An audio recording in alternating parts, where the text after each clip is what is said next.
Welcome to part 2 of our Lowrider ST El Diablo project. Hopefully I should be saying welcome back because I'm hoping you all just watched part 1, where we restored this bike to mid-controls, added the Bung King crash bar, and also the HPI pipe. Now we're gonna get started with phase 2, and this is gonna be a pretty easy one where we're tackling everything in this area of the bike. So we've got an Ohlins monoshock to go on, and we've got some lights to change back here. We've got some alloy art fender strut lights. We're gonna be deleting the turn signals here and adding an integrated tail light from Custom Dynamics. So all those things are pretty easy to tackle all at once because what we're gonna do is just go ahead and remove the fender and struts as an assembly, do the shock, deal with the lights while the fender and struts are off the bike, and then put it all back on. Now, the shock can be done with the fender on the bike. Obviously, the tail light can be done with the fender on the bike. And even the alloy art strut lights could be done one strut at a time where you don't necessarily have to take it all off. But because we're doing all this stuff and it's all coming apart anyway, it's just gonna be easier and give us a little bit more room to work, and honestly, more room for you all to see if we do it all together. So that's what we're gonna do. So my first step here is to go ahead and start to get some of these wiring harnesses disconnected, get the cross brace here disconnected, and then we should be able to have the rear tail section free from the rest of the bike. So I'll bring the bike down so we can see better what I'm looking at, and I'll bring the camera in and we'll start doing some disassembly, and we'll have this tail section off pretty fast. So stick around and we'll get to it. Okay, so we're here under the seat and we're getting ready to do a little bit of disassembly so we can get our fender and struts removed. And this is actually very easy to do on this bike. This whole assembly will literally come off with 2 bolts on each side. So the only thing that has to be done in order to get it off is to get this wiring harness disconnected. Now, because we have a couple of other things we're gonna do here, I'm gonna take the opportunity while we're here to remove our center cross brace and disconnect the reservoir for the shock from it as well, just so we've got a little bit more room to work. But really all you need to do is disconnect your wiring harness for your tail lights, unbolt 4 bolts, and it's all gonna come off. Now, as long as we're here and looking at this, if you're curious, this right here, this bolt is the one that Harley just did a recall on, where this bolt was shearing off. This reservoir then falls down, gets caught in between the shock, the tire, the frame, the swing arm, whatever, gets all jammed up in there and can do a whole lot of damage. So we're gonna be eliminating that problem entirely by just getting rid of all these parts. But if you have one of these bikes and you're not interested in doing a shock, you can go to a dealer and they will do a retrofit of some kind to replace this. I don't know exactly what they're doing, but I'm curious. So if you know or you've had it done on your bike, leave me a comment below and let me check it out. So anyway, let's get started on this. So the first thing I'm gonna do here is I'm just gonna cut a couple of zip ties that I can see are right away going to be in my way. So there's one. I think that might be the only one. Next, I'm going to remove this harness off of the center brace. Okay. And then we've got 3 plugs here to get disconnected. If I can, there we go. There's 1, 2, and 3. So you've got turn signal, tail light.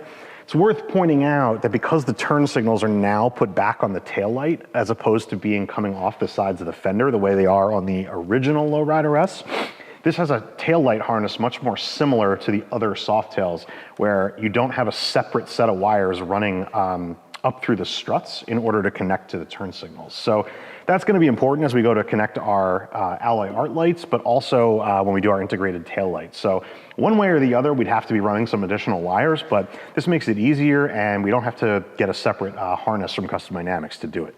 So all that said, this would be ready to take off if we were gonna stop here, but like I said, I'm just gonna tackle a couple of other small things while we're standing here and while I've got the tools. So next thing I'm gonna do is remove this bolt. Okay. Just make sure you keep a hand on this thing. You obviously don't want it dropping down there and scratching your paint. Now, this is gonna wind up coming out with the shock, obviously. So we're just gonna set it out of the way there for the moment. And then I've got 3 more fasteners that need to come off. There's another T27 over on the left side. And then we've got 2 7/16 bolts that need to come off. There's 1, and get on there. There's two.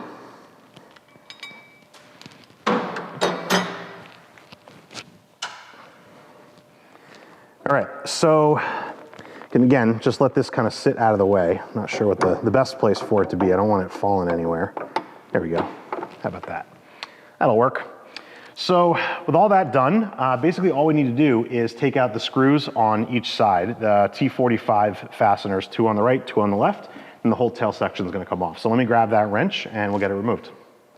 This next part here is definitely easier to do if you've got a second set of hands, because basically we need to remove the bolts on each side and then pull the fender off. But I don't have a second body here with me right now because it's about 8 o'clock at night. So we've got the fender wrapped in a blanket here. So just in case I wind up not being able to hold it exactly straight and it winds up kind of touching something, we don't risk scratching the paint.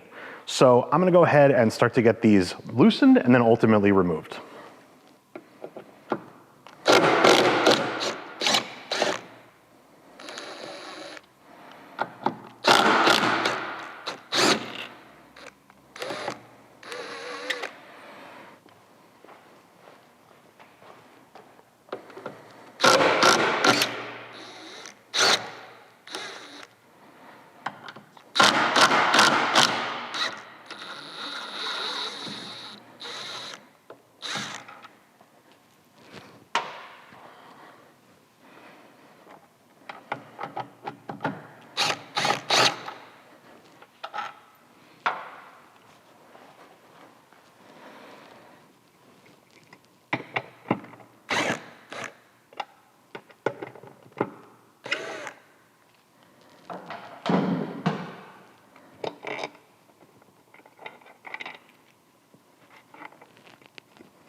All right, so just like that, fender's off and we're ready to keep rolling. So let me put this down, we'll deal with this shock and then we'll move back to the fender.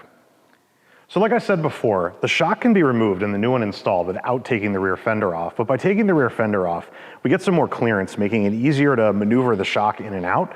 But also, this pinch screw right here can cause a little bit of trouble with the fender there because you need a pretty short socket, Allen socket on your ratchet in order to get it under there and be able to loosen and tighten this. So this way, it definitely makes it a whole lot easier and certainly more visible, but 99% of the time when we do these, we don't take the fender off. The only reason I did was because we were gonna be doing some more work back there. So just figured I'd throw that out there.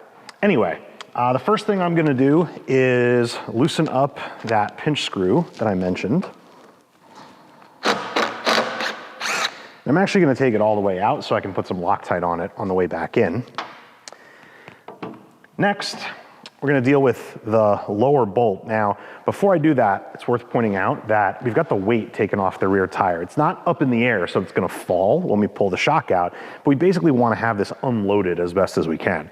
So these are usually pretty tight. This one up here is even tighter. We'll look at that when we get to the other side. But you're gonna need a T50, I think it is, with a good extension on the end of it. All right, broke that loose.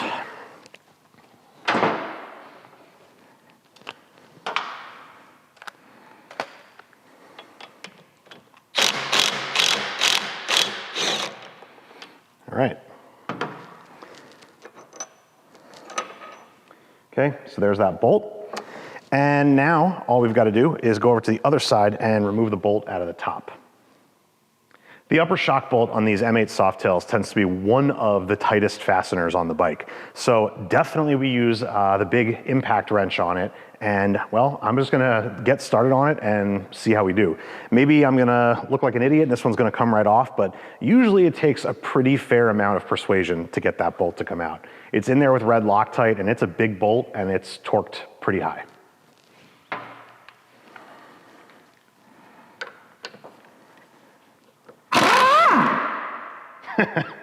Like I said, can't make that stuff up.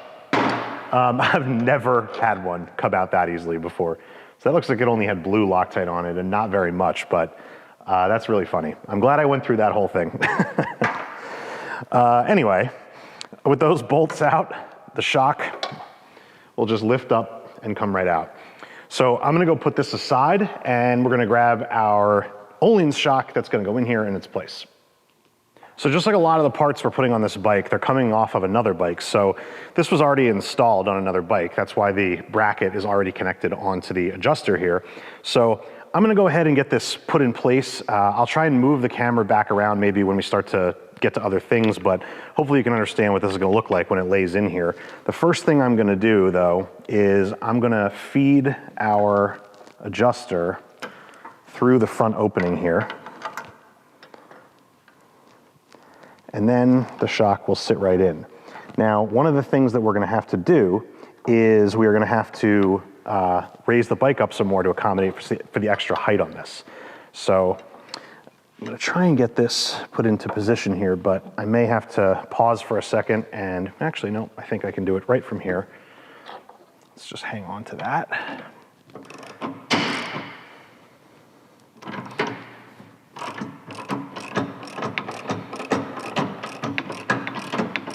So hopefully you can see the bike coming up as I do this. It should be more than enough right there.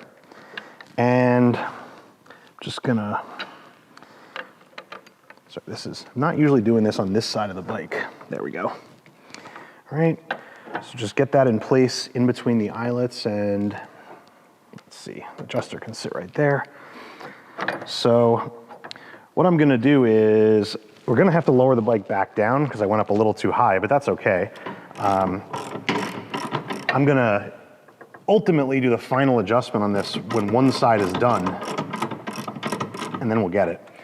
But in any event, let's go ahead and since the camera's still over there, I'm gonna do the top bolt first, and then we'll move back around and we'll tackle the rest of this. I went ahead and double checked, and in fact it is blue Loctite. I remembered incorrectly that it's supposed to be on this bolt. So that's what I've got on here. So I'm gonna go ahead and get this lined up and run this through. And I'm gonna start it off with the impact gun, and then we're gonna finish it off with the torque wrench. Still in reverse. And we're gonna tighten this to 90 foot-pounds.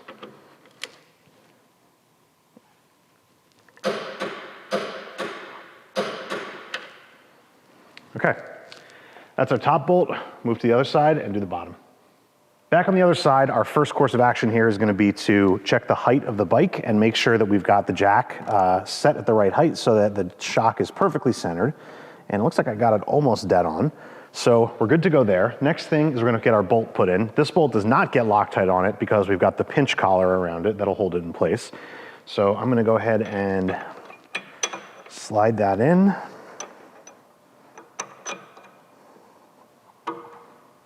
There we go. And same thing, start it off with the impact and then we'll put the torque wrench on it.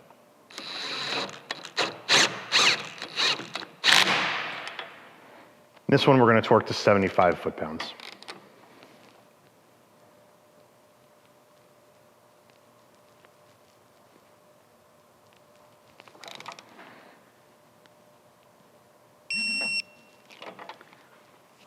All right, next up, pinch bolt. All right, so I've got blue Loctite on here, and I'm gonna go ahead and get this run back in. And this one's gonna get tightened to just 15 foot-pounds.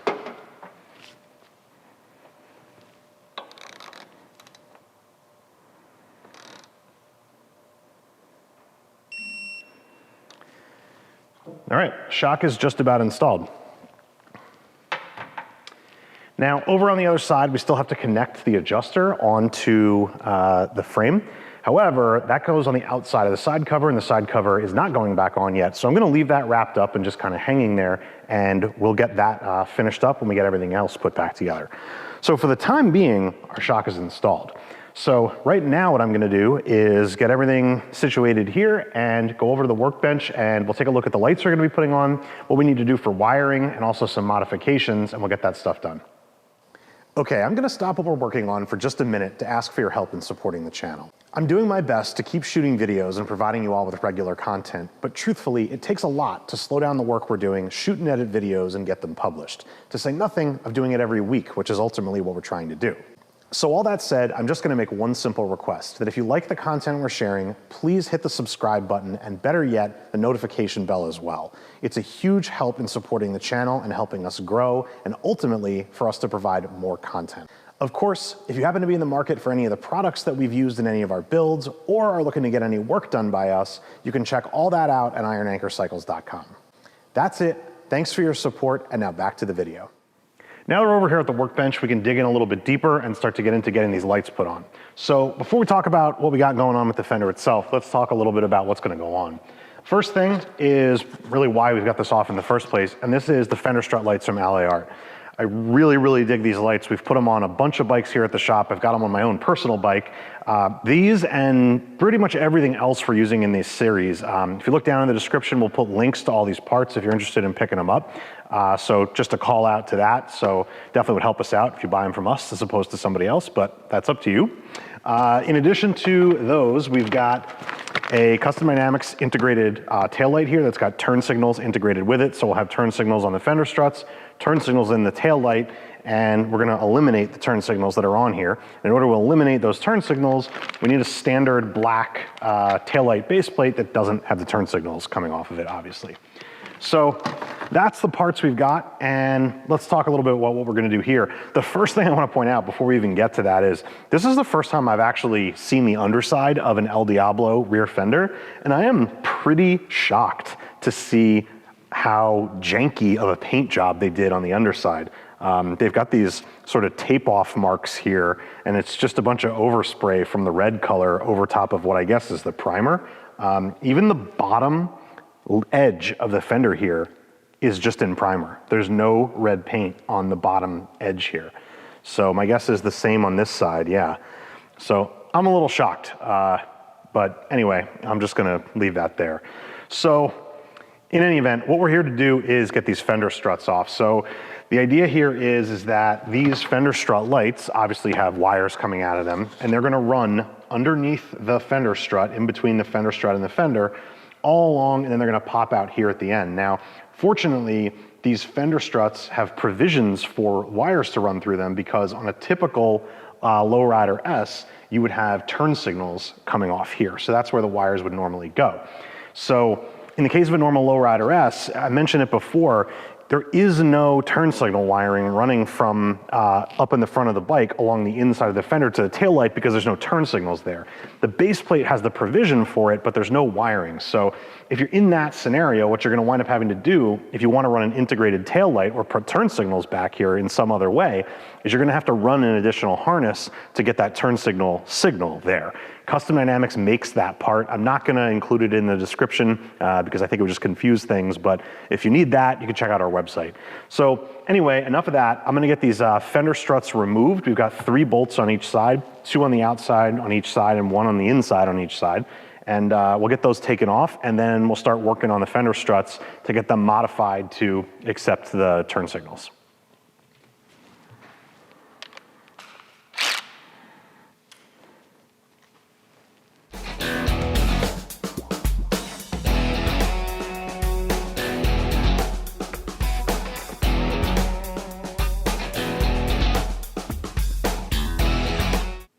Forget everything I just said. Just kidding. But actually, I'm not kidding. So I just discovered something I was totally unaware of, which is that the fender struts for the Lowrider ST are actually without the internal channels that the Lowrider S has. Now, obviously they're different parts, and I don't know if I said they were or they weren't before, but the Lowrider ST doesn't have a hole here for the turn signals the way the Lowrider S does, and I sort of assumed that I had a reason for it, that the turn signal wire channel was still back here, and that's because in the front section of the strut, which you can actually see the inside of it when it's on the bike, the channel is here. So this is where the turn signal wires would run through. But then when you look here and here, no channels. Now, that's really unfortunate, and perhaps you could grind this out and make a whole mess of it and whatever else. We're not gonna do that. So fortunately, I don't know if you noticed as we've been going along, a lot of parts we've had that have been coming off another bike. We actually have a Lowrider S here that is owned by the same customer as this El Diablo, and we're moving a bunch of stuff over to prepare the Lowrider S for something else and to get the El Diablo set up the way he wants. So he already has on the Lowrider S the fender struts with the strut lights installed.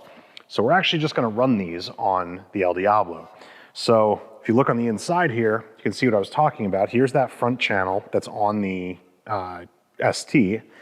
But then back here, there's a little like neoprene tape here holding the wire in place, but there's a channel under there and then under there too. And then obviously you've got a hole back here for the light to mount to, or the original turn signal.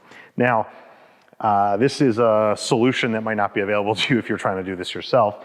You can buy these from Harley. They're expensive though. The Lowrider S, regular Lowrider S fender struts, they're, I don't know, 200 and change a piece. So it's kind of a big investment just to change your turn signals. But in any event, you can see what we did here on this, which was to modify here and just grind in a little channel for the wire from the strut light to come from the light inside and get into the channel and then run all the way down.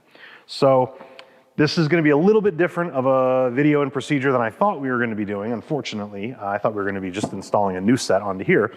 But so what I'm going to do is I'm just going to use these fender struts off the Lowrider S, and we will get the fender reassembled, and then we just got a little bit of splicing to do to get this wiring into the harness on the El Diablo. So I'm sorry I might have been a little bit misleading in how I was presenting this up until now, but honestly, didn't know until I looked at it that it wasn't going to work the way we thought. So you learn something new every day, and that was my thing for today. So in any event, we're just going to continue on, and we'll pick up where we left off. Okay, so with our fender struts completed, or more accurately replaced, wink, we're going to go ahead and get them attached back onto the fender. So this is pretty simple, just the opposite of what we did to take it all apart. So I'm just going to grab all our parts, lay these in here like this, and grab some Loctite.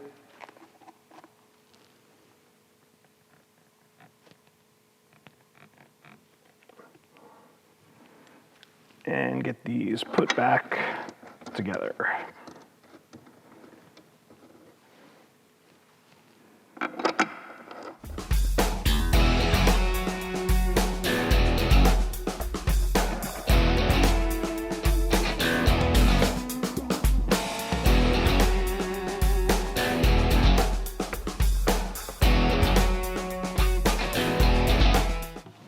All right, there you have it, installed and ready to go.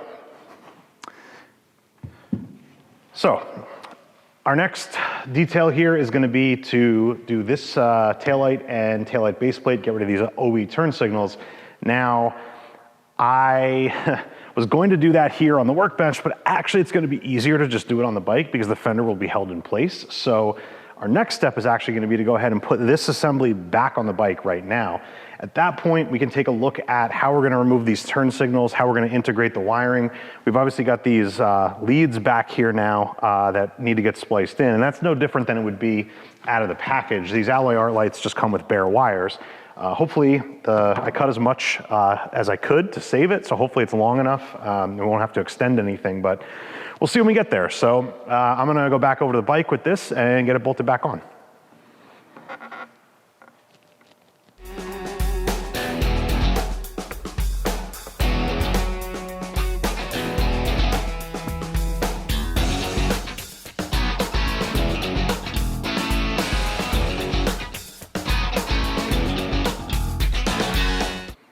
Okay, so with the fender back on, and hopefully you caught what I was doing there, reattaching this. These fenders are very easy to go on crooked because of how much play there is in the struts onto the frame.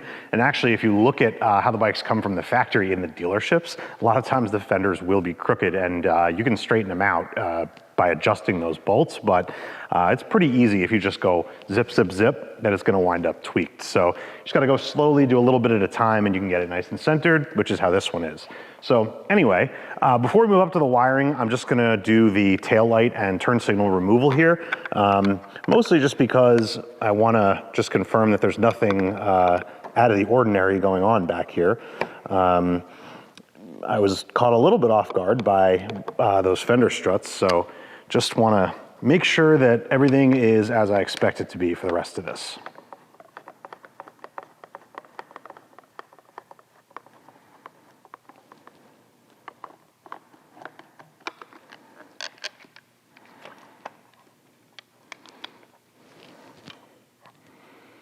Okay, so I'm gonna unplug our tail light here.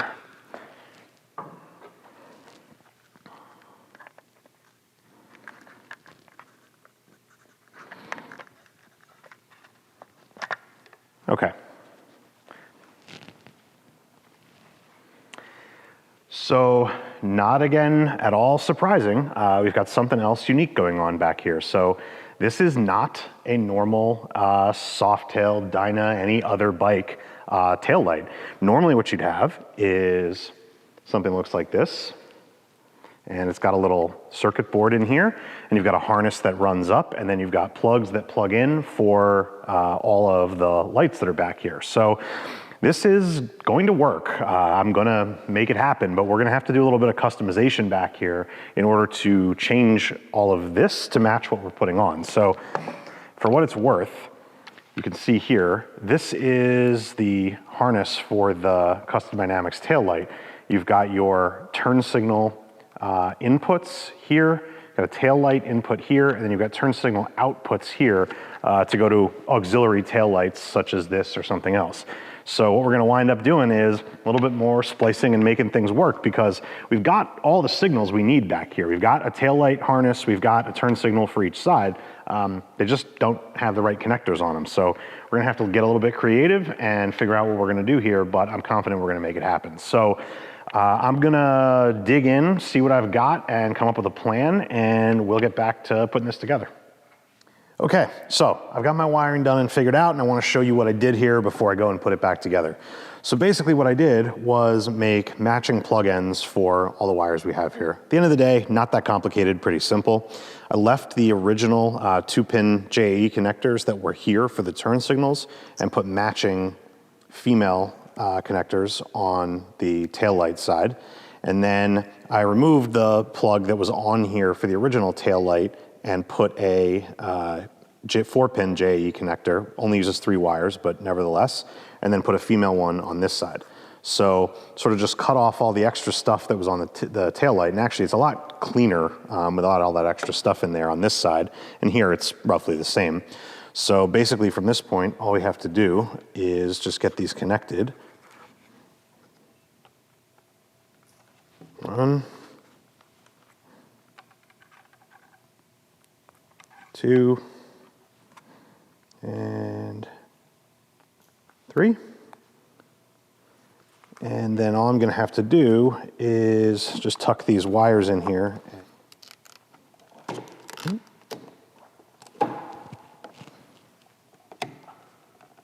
Okay. There we go. And then I'm just going to take our screws and get those started in here.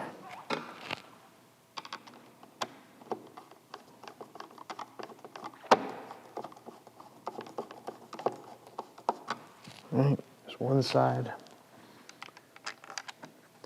And it's gonna be a little bit harder for me to see here with the camera in the way, but I'm gonna do my best. Okay. So, got those in. Just check our clearances, that looks good. Let's give her a test. All right, so that should be our running light. Then we should be able to add the brake light. And then we should have a right turn and a left turn. All right, so that is the tail light all set up. I just have to tighten down these screws and make sure we're good here. So the next thing I'm gonna do is go up to the under the seat and get the alloy art turn signal strut lights wired in. And these are gonna do everything. These aren't just turn signals, these are gonna be running lights, brake lights as well. So gotta get all those wires connected up into the harness under the seat. So I'm gonna work on that and I'll show you what that looks like. Okay, so here is our front side of the wiring harness. This is gonna be a little bit difficult to see, but this isn't, I guess, meant to be a wiring diagram for you, so hopefully just the theory will be helpful. So what we have is the stock taillight harness for the fender side here, and then the stock bike side over here. So what we have is then our left side harness for the fender strut and the right side. And so then there's 4 wires coming out of each of these. So we tap into left turn signal here, right turn signal here, also grab a ground for each one there. And then on the headlight plug, you've got your low beam here. So we've got 2 wires, 1 for each side tapped into that wire. And then we've got our high beam wire, which has 1, 2 tapped into that, plus also going back to the taillight still. And then the ground for the tail light we don't need because we already got a ground. However, it becomes too long after doing the splices and it gets all bunched up. So just cut that and splice it back together. So this is obviously going to get taped up with fabric tape so that it looks factory, and it's all going to sit right back down here where it was, and it'll look as close to stock as we can make it. So that's the harness side. Let's take a quick look at the lights. All right, so that's gonna be the view with just the running lights on. So you got obviously everything there. No need to explain what you're looking at. So we've got brake lights. So we got definitely that side's working. Check over here. Yep, so we've got 3 brake lights there. And then right turn. Oops, yeah, right turn, sorry. right turn here, there. And then I'm not gonna be able to reach that. Left turn. Yes.